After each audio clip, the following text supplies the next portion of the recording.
off your television sets. Turn them off now. Turn them off right now. Turn them off and leave them off. Turn them off right in the middle of the sentence I'm speaking to you now. Turn them off.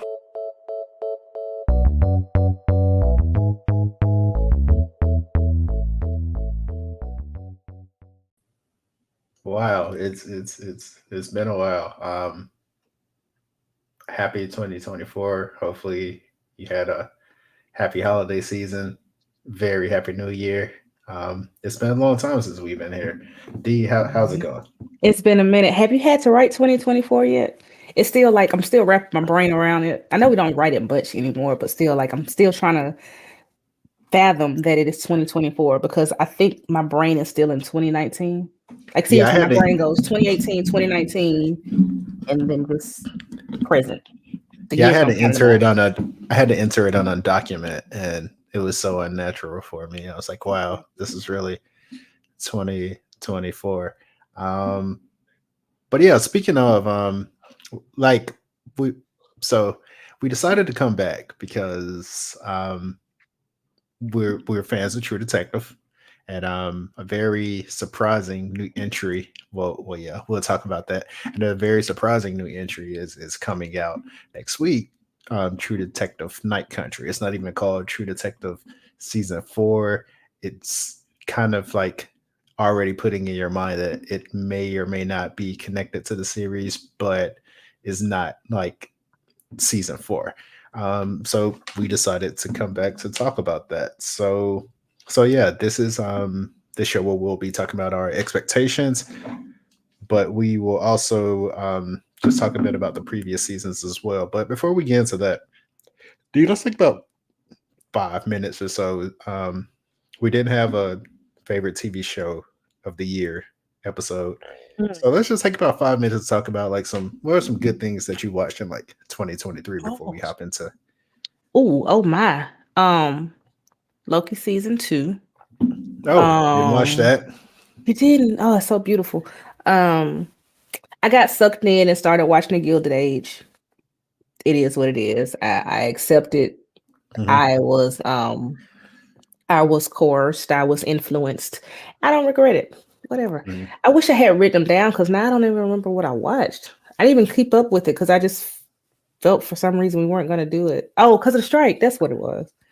Like I just kind of watched stuff as it was available, I think. Kind of. You know what I am watching now though? Percy Jackson and the Olympians on Disney Plus. It's adorable. Okay. I love it. Okay. I love it. Yeah. What about you? Yeah. I'll think of something as we go, but yeah. Shout out to our man, Glenn Turman. But Taylor. But yeah, I didn't watch a whole lot 2023. Very, busy with multiple things, so TV didn't exist. But I spent my holiday break recovering from having 4 wisdom teeth extracted, and I had a chance to watch like a lot of movies. So I just want to shout out Poor Things, and also it's a film from France, Anatomy of a Fall. Like if you like murder mysteries / courtroom dramas, then I think that'll speak to you. I also want to take time to say we will never recap Industry. It is one of the worst shows I've ever seen. I also watched that during my recovery, and that was worse than having 4 wisdom teeth pulled. Let me tell you something. Now, I don't say this to brag, but I give running recommendations based off. I kind of know what he's gonna like, what he's not gonna like, just because he's one of those, one of those people who I am not cinema. So I knew he wasn't gonna like Industry. Let's put that out there. I knew he wasn't gonna like it, but I thought that he would finish it for the sake of hate watching it. He couldn't even hate watch it. Like it's that bad to him. I don't think it's that bad. I think it's bad, but I think it's more like let me turn my brain off and watch this because it doesn't even work on that level. Yeah, but its flaw is that, like, I think you said this before, you don't care about anybody. Like you want everybody to lose. Like you want everybody to have their comeuppance, and maybe that's why I continue to watch, because I want to see people, at least some of the people, get a fraction of what they deserve. And I know none of us get what we truly deserve, right? Because then we'd all be terrible people. But something, and it's almost like gratuitous to a point where is it even a show for real, or is it just a bunch of people just doing stuff for the sake of doing it? I don't know. Episode Coke and Sex Bench with like the most boring characters you've ever seen. That's my thing. I always say that too. If I want to watch porn, I'll watch porn. Like, it's readily available for anybody to watch if that's what they choose to watch. Like, unless you're in the state of North Carolina, by the way. Unless you're in North Carolina. I'm serious about that, but yeah. Don't trick me into watching something by telling me it's something else and it's actually porn. Like, just say what it is, and I'll say whether I want to watch it or not, you know? And that's kind of what industry is. It's drugs and it's porn, and it's not even the good ones with the good story like Spartacus was. It's just, I don't know. I just hope people aren't like that. And I know that people exist, but like the fact that there's so many of them in one space, in one group, a bunch of them, they all think the same, they all do the same things, they all have the same goals, which is to screw everybody over. I don't know. I'm watching season 3 though. I just want to say that it'll be my hate watch show. Well, I wish you well. I won't embark on that journey with you, but we're here to talk about True Detective. So, True Detective Night Country, the first installation. By the way, it's pretty wild that you kind of get fired from your own show that you created, but it's the first season without Nic Pizzolatto as both the showrunner and the writer. He's serving as executive producer, which means nothing. It's just a title. But it's starring Jodi Foster. It is starring Callie Reis, who's been in some films, but they've been kind of like she's an up and comer. She hasn't been in anything major yet. No breakout.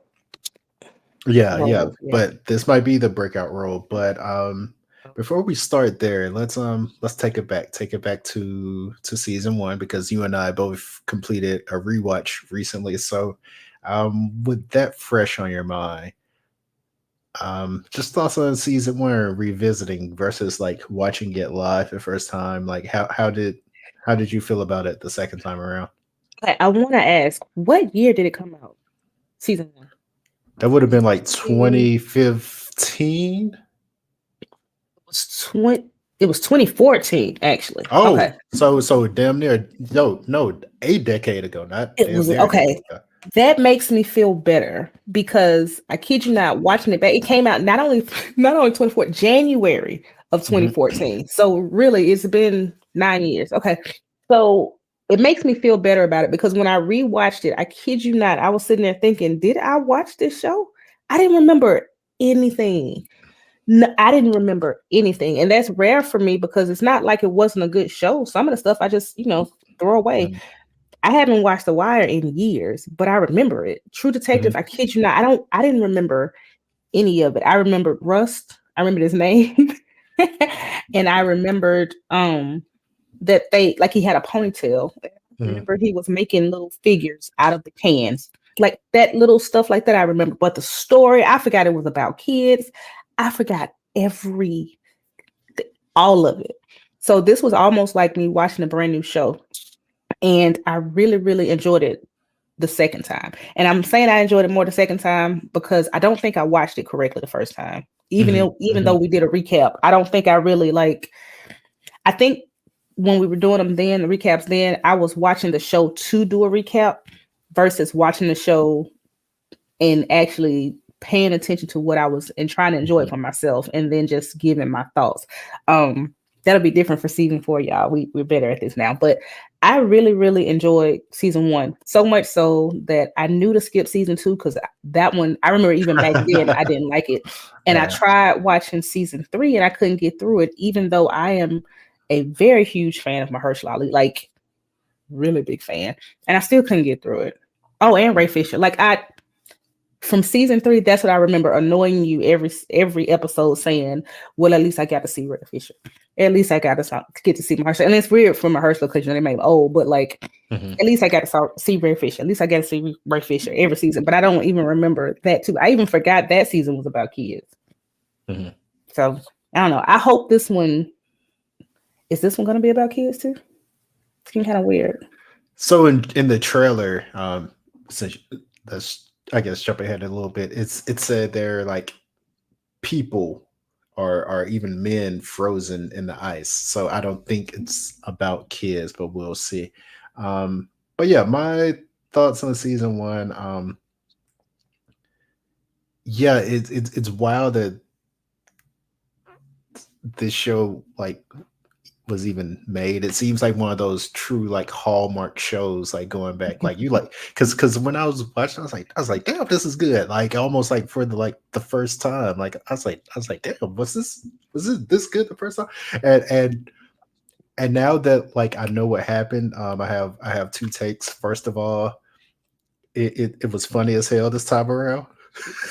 because Woody Harrelson just like, yeah, you shouldn't say that shit to anybody, and also my only gripe with season 1, and it wasn't even a gripe if I had to like pick one, was that the finale felt small. But we'll talk more about this later because I think there's something to pull out of season 1. But you realize that it feels small on purpose because that ending when they say like, yeah, we got the guy, but it's just one story of many stories. So I think that also is kind of like disappointing because you see what True Detective the series was like supposed to be, but yeah. So did Nick? Okay, so I know this is the first one where he's not showrunner or director, right? What was his role for season 2? All right, so I will say now that season 4 is announced, we had some there is some additional context that came out about season 2. So season 1 was directed by Cary Fukunaga, who also directed No Time to Die, Maniac, if you've seen that on Netflix, also Beast of No Nation. Him and Nic Pizzolatto kind of had a falling out because, as you could imagine, Cary Fukunaga was like, yeah, like I made your stuff better. And then Nic Pizzolatto was like, but I wrote it, so you didn't do anything. So for season 2, what happened is, as you could imagine, True Detective, like huge success. So HBO told him, write season 2 now. So he pretty much wrote season 2 in like 6 months and then immediately started filming. So with that additional context, I will, cut it some slack. I will cut it some slack. But yeah, so for season 2, there were a range of like, I guess, in-house directors for like HBO. There was like no one director. There was like a director that directed stuff for like Deadwood, a director that directed stuff for The Wire. It was a bit of a jumbled up mess. And yeah, it was a season that he pretty much, because basically the show he pitched was even the show that it turned out to be, because it was supposed to be more about the secret society, and it really got away from that. So but that makes sense. Like that, and even I'm okay. Let me just say this. I love anthology series, right? Like I like that we have these different, so they don't even have to connect. I'm okay with that. But it's gotta be one way or the other. It's either going to be a series where all of these stories are intertwined or connected, or it's going to be a true anthology, and they're not. They just got the same name. Season 2 was, like you said, kind of weird in a way where it was like almost, but not. And again, you got to take it from somebody who barely, I don't even know if I finished it. So I will say this. All right. So I liked True Detective season 2, but I acknowledge that it was also pretty terrible. So Colin Farrell's lead character was like probably one of the most interesting characters in like the entire series. He got shot, And right? Didn't he get shot in the yeah, first episode? yeah, Okay. yeah. And I will say this because you could tell the setup was like kind of interesting, but he didn't stick with it because if you open the show and like your lead detective gets killed in episode 1, and then the person who you thought was the villain of the show, it turns out he has to be a detective, but then unfortunately you cast what's his name? Tim Riggins.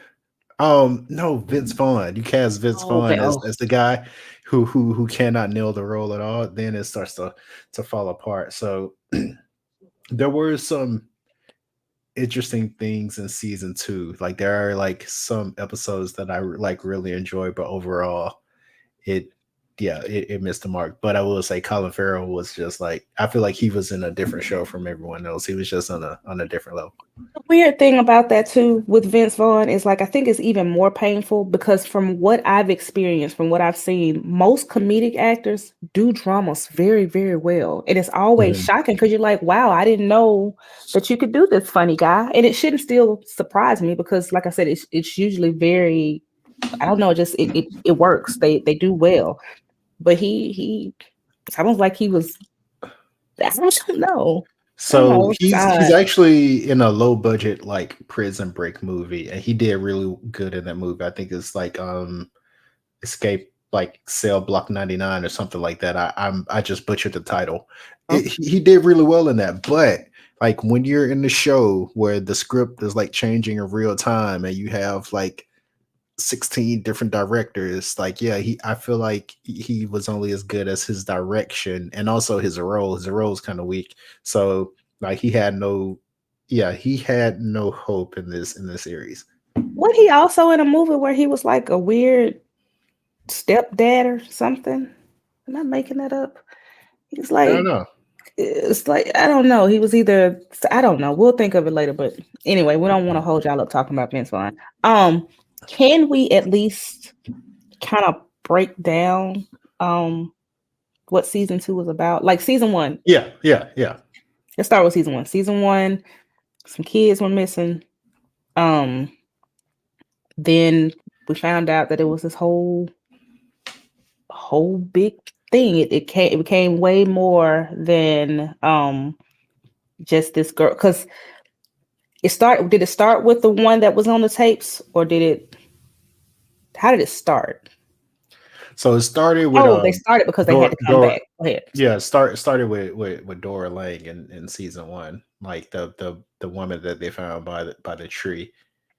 And then that's when they discovered that there were some cases in the past that were probably connected, but no one realized it. And then there was another in the present day timeline that was connected to that. But season 2. Did they connect them because of that spiral? Okay. And the crown of horns. Yeah, I got you. Okay. Season 2. All right. So it's basically set in like not LA, but like LA adjacent. Like I guess it's like Los Angeles County, but it's like closer like to the outskirts of like LA. So there is a detective, a state trooper, a detective of another adjacent town. So basically, it's almost like the bridge. If you remember that show, do you remember the bridge? All right. So basically, they discover a body on the highway, but it basically falls in like all of their jurisdiction. Mm-hmm. So what they do is create this task force to figure out like what's going on. And what they discover is like basically this like Bohemian Grove style like society of like rich people who are acquiring land, but people get mixed up in it, and then that person has to get silenced. It's actually like the story, like I said, has so much potential, but it actually like is kind of weak. So basically, it's about like it's about like this. It's supposed to be like this Bohemian Grove style thing in like LA. If you're familiar with Bohemian Grove, as I say it out loud, I realized that damn, this was so kind of weak, kind of weak. Mm-hmm. It's not. No, would you want to watch this show? And if you just heard the description you gave yourself, would you want to watch it? I realized that I remember little about it, so that's why I was like, I remember that part. Let me tell you what I remember. I remember Regina George being in a mansion, and they had to get her out. That is the only thing I remember from that season. Oh, and Colin Farrell got shot in the head. Yeah. That's it. And there's Vince Vaughn and Tim Riggins. None of these people, Tim, what's his name? Taylor. His name's Taylor. His real name. But season 2 just didn't do it for me. So sorry, y'all. Season 3. Better. Because I was at least invested, right? Like I really wanted to know what was going on. I was trying to figure out who had the kids, and then the cool thing they were doing with him and his flashbacks. Yeah. All while he was, kind of losing his memory. Did he have dementia or was he just old? I can't remember. Yeah, he had dementia because remember he said because I'm like currently rewatching that one. The time between episodes it starts to space out a bit, but I'm rewatching. But he says I have some, because he tells his son, I have something that you can't even say. Yeah. Okay. Yeah. So it was cool to see all of that, and even with the relationship with his son, how they kind of went back and forth with him and his wife, and how he felt about her, how she was really good at what she did, and what did you say? He ended up being the second best detective in his house. Yeah. He ended the second best detective in his house because she was. I mean, she broke the case. She really did. She did, and just to make sure that I have it correct. The kids, did they go willingly? And then the boy was an accident, but then they kept the girl, but she was okay. Like they found her in the end, right? They went to where she was. Okay. All right. I just wanted to make sure this one wasn't as nefarious as the first one. The first season, they were just truly getting these children and making them like human sexual sacrifices, and then doing very terrible things. So the thing I think I remember the most from season 1 was the little girl ended up in the asylum because she was like, he made me watch what he did to the other one. Yeah, and she was kind of tired. Yeah, and she's like, they kept talking about his face, the dude's face. But it's just that's like from season 3. Let me talk about season 3 for a while, because let me talk about the beef that I had with that. Okay. So especially since you're in it right now. Yeah. So, all right. So if you remember, season 1 dropped 2015, and this is like the height of like Reddit forum culture. Like people really embrace the show, breaking down like what things meant. For instance, when they were talking to the lady in the trailer, you see like a picture in the background that Matthew McConaughey looks at, and it's like the little girl standing as like men on horses surrounding her, like those little things, like, oh, what does it mean? What, people were posting like PDFs of like a king in yellow, which is, where I got that from and read it. But season 3, it works in like a true crime element, because Wayne Hayes in the present day timeline is getting interviewed by like a true crime detective. But it kind of does this weird thing where it like kind of like mocks the same culture that made people fans of the show. And then what it does is it kind of says like, yeah, these things might be connected, but it's almost like you're thinking too hard, because they very clearly showed the spiral in season 3, but then they say to me it's nothing. Now it's coming back to me now. I remember that being a big beef. I remember that now. I do. Because is that why we didn't we recapped that. No, we recapped that one because I remember the final episode was just an hour and a half of me just talking shit. Yeah. Because of that particular reason, like you said, it was like, how dare you, how dare you put this out there for us and then like pretend that we made too much of it, but you purposefully put it there. Right. Yeah. I remember now. It's coming back to me. I saw, isn't that Spiral in the preview for season 4? It is. So I'm gonna read the synopsis of season 4 right now. So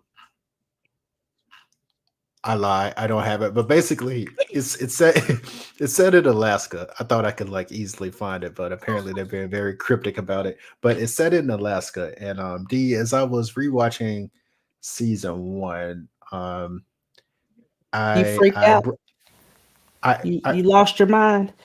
I didn't lose my mind. I was just like, this is kind of like a minor detail, but it it seems like it could mean something because like Alaska is like it's like out there. So the fact that it's set in Alaska might mean something. But D, which season 1 character is from Alaska? I think it's Rust. Was it Rustin? Is that his real name? Yeah, Rustin. Rustin Rustin Cole. Cole. Yeah, so I don't think so. Will that tie into the show? Also, I'm gonna put it out here. Are they going to be so bold to basically recontextualize season 1? Because remember, Russ was under investigation, and I'm not gonna lie, the two detectives, Papanaw and whatever the fuck their name were, they were like, oh, it's mighty interesting how every single detail you get is from Rust, right? So I'm just saying, I'm not saying that's what they're gonna do, but what I am saying is I don't think it's insignificant that Russ is from Alaska and this season is set in Alaska. Question. What app, based off what you just said on season 3, or how they kind of mocked the Reddit people and the theories and everything else, how pissed off are you going to be if they do it again for season 4 with Rust? If they just say, So "Oh, it just happened. He just happened to be from Alaska. It's not connected at all." no, I'm not gonna be pissed off at all because I think, like I said, I think that's like so minor that it'll be Mhm. cool if they connect it, but at the same time, I'm not really looking for anything there. But I will say this: maybe they'll show us something that will explain Russ very. By the way, I think they were very real hallucinations because like he was seeing the birds and the spirals. He was like, yeah, man, I could taste colors. Like like he was really, you know. I felt so bad for him, man. It was sad. He was going through a lot. Yeah, he was going through a lot. Um but yeah, D, let's talk about Night Country. So let's talk about some things that you like hope to see out of this very short, I think 6 episode run. So that's already a good start. The fact that it's only 6 episodes. So yeah, what are you hoping to see out of this? Didn't realize it was only 6 episodes. So, wow, with that. I hope they, with 6 episodes, we don't have time for a filler. So I'm Mhm. hoping we don't get one of those. I want it to be just like, straight story. I guess I'm looking forward to more being a long movie than Mhm. a fully like, fleshed out character development, whatever else. Like if they just go in the preview said that nobody likes Jodie Foster, I'm okay with that. Like, no, we ain't gotta go into a past, whatever else. People don't like Mhm. her. I'm cool. You can even give me a quick explanation and then we move on. I don't need like the tension between the two of the officers unless they can do it within the story. I want more of the story, I guess, than anything else, unless they have good writers, which I'm sure they do, they can do both. Mhm. So with that said, the story to me is going to be more important than I guess character development and all that good stuff. Though I don't think it's fair to be lazy and not give us something with them, but I don't need their backstory unless it relates to the cases, I guess what I'm saying. Yeah, I feel you. Yeah, and pretty much same here. Like with the 6 episode run, like you really Didn't have realize it was to. 6. Wow, that's short. Yeah, you really got to think about what you want to show. Like you have to like right off the bat like establish a story. You have to say you have to tell us like immediately like who these characters are, and then like you have to jump right into it. I do have the number. Let me see. I do have the synopsis for the first episode, which is in Ennis, Alaska. The men that operate a research station vanished. To solve the case, Detective Devers and Navarro will have to confront the darkness themselves and dig into hunted truths that lie buried in the internal ice. Hmm. Eternal Ice. Okay. hmm and so yeah, so just going through the trailer, the thing that you do notice is the spiral is very prominent.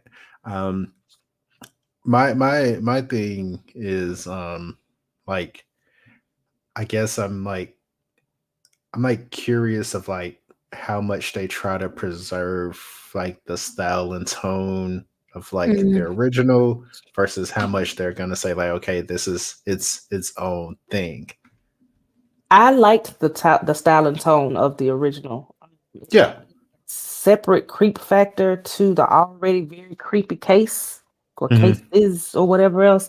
Um, and I know we keep this is about season one. I know we keep going back to season one, but I think it's just season one was just something I hadn't necessarily seen before. I've seen flashbacks. By the way, I hate flashbacks. I hate them. I cannot stand them. I hate them. But they did it well. Mhm. And it felt like two totally different. Well, Rust felt like two totally different people, and that was the Mhm. point because he Mhm. did become a different person. You know, like Mhm. he was one person before, and then it was almost like the fact that it wasn't what they thought changed him so much that he became a totally new, a different person, a different man, a different Mhm. detective, a different everything. And I hope that they can just like catch lightning in a bottle again, I guess, for this one, because it, I don't know, it just made me so interested in everything and make me want him to win so much more that it made me want them to solve the case, but for Rust, not just for Mhm. the children and everything else, but for Rust too. I couldn't care less about what was Woody's name even. Marty. He was Marty such a Hart, yeah. he was such a bad dude that I just like. It's almost like like in Menace to Society, how you had Mhm. Kane and O-Dog, and Yeah. one of them is so much worse than the other that you forget that both of them are bad. I won't say Yeah. forget. Like you don't really think about how bad the other one is. That's how it was. I'm like, Rust is really doing way too much. Um, and the person he was trying to escape from, or who he had become in that first part of it, in the flashbacks, after he had gone undercover and all that stuff, it's almost like he became that person again much later on, I guess, when he was going to do his own detective work, or they Mhm. caught him in the pictures and all of that stuff. So if they can do that for season 4, I would be very happy, because they've already set up that the detectives have something going on anyway. So to ignore that and just do the story, I guess I have to say that does need to be some character development, because they have shown us that Mhm. Jodi's character is something with her. It's something. Mhm. So I think they got to explore it a little bit. Yeah, so with any detective show, I think the conflict needs to be like with the case, but also like between the detectives. And going back watching season 3, um, there was actually something there, but I feel like they pulled their punches because rewatching season 3, I was like, oh, I totally forgot that Stephen Dorff's character got a promotion because the color of his skin. Meanwhile, Wayne Hayes, was doing desk work when he like essentially, every major break in the case was due to him. He was also a black Republican in like the 1980s, so I don't have any There's sympathy so for him. much, Yeah, yeah, it's only so much yeah, sympathy we can have for that. But yeah. the the racism part, that's always going Right. to get your heartstrings. So yeah. So yeah. With that being said, like as you said, is it's important to note that from the trailers we gathered that something is up with Jodie Foster's character, and Callie Reese's character does not like Jodie Foster's character. At So all. yeah. And it seems like they've got a significant age gap too, right? This is no shade to Jodie, of course, but I'm just saying, realistically, the other detectives from the previous season seem to be more peers. They don't seem to be peers. They seem Right. It seems like one of them certainly has more experience than the other, and I think Right. they'll probably play a major part in it too. Yeah. I'm And then curious to she's see had a ton how that play out. But yeah, you definitely need like two strong leads with this, and I by all early accounts, it seems like we have them. So D, with the case, there's one thing I wanted to ask you, and this has actually been prominent in like all the seasons, even though they haven't delivered on that promise. Like they kind of like winked at like a supernatural element. Like, do you think we actually will get something in this season that says like there might be something here? All of it is connected. Is this the last season? Um, Well, I say as far last season, but we don't even know if they're really connected, though, right? so as far as we know, they just said that they wanted to connect. I mean, not connect, continue the True Detective series. We don't know if this is the last one or not. I guess that depends on how it's received. But if it does well, it could keep going. But who knows? I feel like they're gonna do the same thing they've been doing. They'll put it out there, so that it could be, or it maybe not, and just kind of let the mystery be, I guess. Yeah. I think that's what they'll do. I ain't really mad at it. The only time I get annoyed when they do that is when they make it clear that something has happened supernaturally, and then they pull it. I'm like, you can't pull it. Yeah, like you can't. without. Yellow jackets. Sorry, had to clear my throat there. It's the first thing on my end. It's cold. It's Yeah. just like, okay, please don't pull a yellow jacket on me, please. Yeah. Oh, and that's another thing too. They're in Alaska, so that's also something I think that'll make it even like darker, because already like it's cold. It's Alaska. It's probably gonna be dark all the time. It's night country. It just feels like that's gonna be another element that'll make the season, way dark. I don't expect it to be any bright spots even. I don't know. I think it's just gonna be all just dark. Yeah, like watching the trailer, I was like, and the reason why I asked, and not saying they're gonna go here, but it definitely gives me vibes of like, what was that vampire movie, like 30 Days of 30 Night? Days of Night. Yep. Yeah, so that's the one thing that's been well, minus season 3, oddly. It actually didn't show up as much as I thought it would, but the setting plays a big role in True Detective 2 historically. Like Louisiana and the swamp, like they literally did not know a case was connected because of a flood. Season 2, like it kind of has that. Like that's some one thing I can praise about season 2. Like it still looks good. Like it has that old, like, oh, these are like, Hollywood's over here, but these are where the dreams come to die. Like in this part of California. No, it was really that way. It's like, this is like the old industrial part of California where the bad things happen.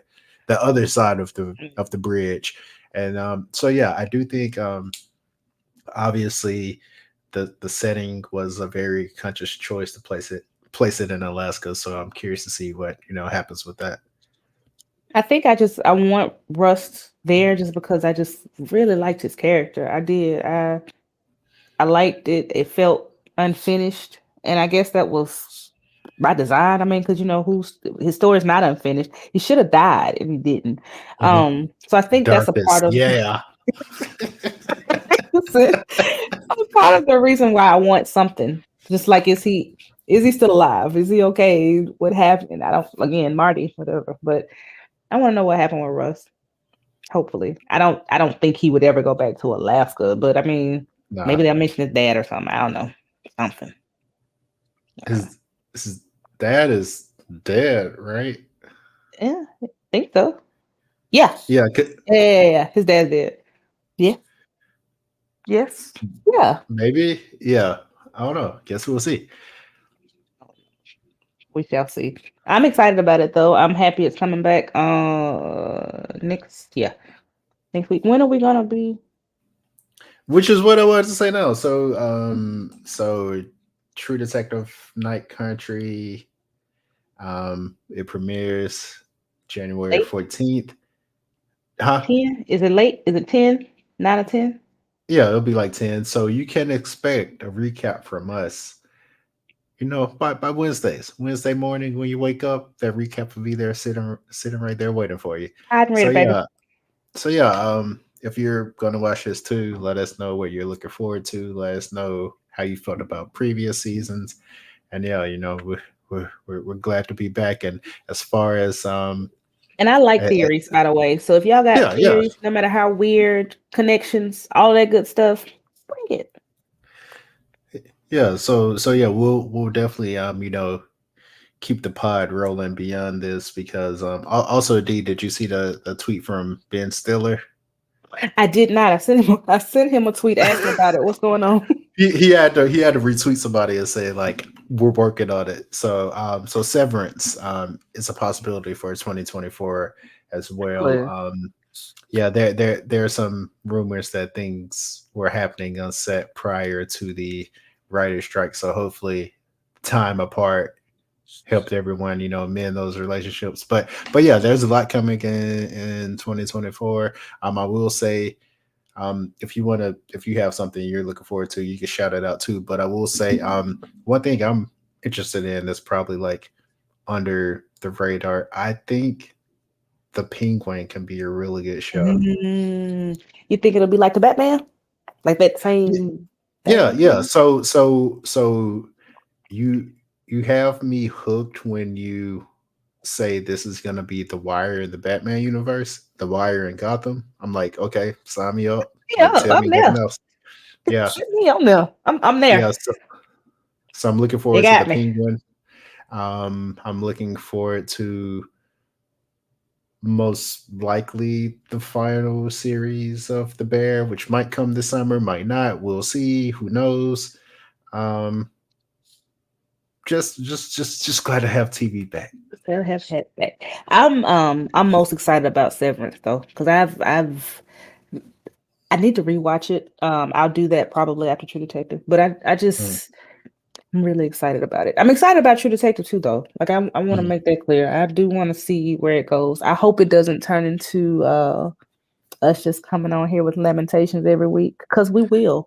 Just so y'all know, we will. We'll hate watch and come back. There have been a few that we just couldn't make it through. So, I don't think this will be one of them. But yeah. I'm talking to you. I'm talking to you, FX on Hulu. I'm gonna go into a little rant right now. I'm talking about you because there's so much promise, right? And you go in and you expect that it's gonna be good, and then it ends up not being good. I can list them off. I won't. I will say Kindred was another one of mine. I'm sorry if you liked it. I'm sorry. Well, actually, I'm not sorry. I'm happy if you liked it. Well, no one liked it because it got canceled. So. It got canceled. You know why it got canceled? Because it shouldn't have been more than one season. Should have been one. Oh, you know what I watched, right? That was terrible. What? Terrible. Do tell. Oh my gosh. On Apple TV, I read the book because I was thinking, this will be good. This will be good. I'll read the book. I'm excited about it. D, I've never heard you talk like this before. Oh my God. It was, y'all. Oh my God. Like, there's something to say about somebody, like, if you read a book, of course, there will be more that you understand or that you can gather because you've gotten more context. Everybody knows that the book is always, most of the time historically, better than whatever they put on the television, the adaptation. But this was terrible. Like, if you don't read the book, you have no idea what's happening. None. And I'm not exact. It's the whole time I'm sitting there watching it. Like, if I hadn't read the book, people that haven't read the book, what are they watching? What do you see? Because I know what's happening. I know what's going on, and I know what's going to happen, and I know why these things are happening. But the way they wrote it, the sequence, and all, terrible. Terrible. Anybody want to know? Terrible. Terrible. That's disappointing. That's so disappointing. Terrible. Terrible. I told you to watch Industry, right? Do not watch The Changeling. That's how terrible it is. I don't even want you to watch it. It's that bad. Actually, I do. Well, you know that. Do you remember that Geico commercial when the raccoon was like, "Oh, you got to taste this. It's terrible." It's like that though. I want you to watch it just so you can feel my pain. You can even watch. You can watch one episode and you'll understand how bad it is. Look, I have a finite amount of time in my life. I cannot dedicate it to bad TV. And like I said, the only reason why I watch Industry is because I was, you know, I guess in the spirit of the show, like I was laying in bed off Percocets. So, you know, I was standing. Disappointed in you for not seeing it through. You have to see it through, my boy.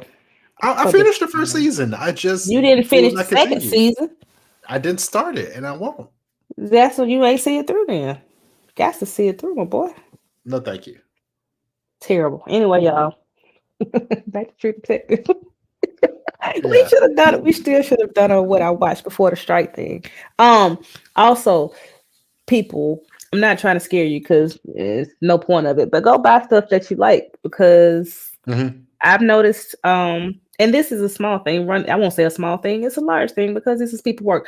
But I went to go watch Run the World because it got canceled and it's gone. It's just not even there anymore. So they're just taking stuff off. Paramount Plus revived the game again. The game is like a cockroach. I'm telling you. Apocalypse is going to be styrofoam, cockroaches, and another season of the game.